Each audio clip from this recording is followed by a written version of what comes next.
Jelgavas pilsētas svētku gājienā piedalījās arī Jelgavas nekustamā īpašuma pārvalde, kas saviem klientiem nodrošina augstvērtīgu pakalpojumu sniegšanu viņu māju pārvaldīšanā, izmantojot mūsdienīgas metodes, kvalificētu darba spēku un inovatīvu pieeju plānoto darbu realizācijā. Mūsu sauklis paliek nemainīgs, un es domāju, viņš ir diezgan daudz viss izsakošs, tātad esiet saimnieki, mēs palīdzēsim. Uzņēmuma prioritāte ir uz klientu orientēti pakalpojumi.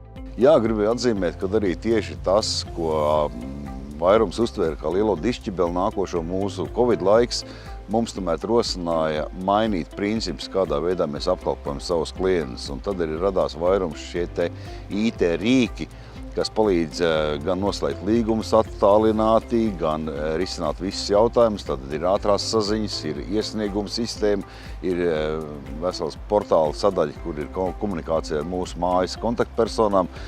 Jau otro gadu mēs ļoti intensīvi māju kopsapulces veicam attālināti. Tad Zoomā ir iespējams pieslēgties, neatkarīgi no tā, kur cilvēks atrodas, viņš saņem savu paroli, pieslēdzās un var klausīties visu, kas notiek mājas kopsapulcēs, pieņemt lēmumus attālināti, kā jau es teicu, redzēt savas bilances un savas dzīvokļā vai mājas kopīpašumu stāvokli finansiālo.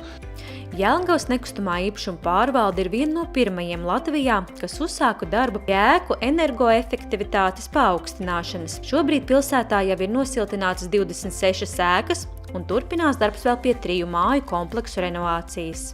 Man ir prieks, ka mums šogad un nākošais gads beidzās pirmās 12 stāvēkas renovācijā Latvijā, kas ir.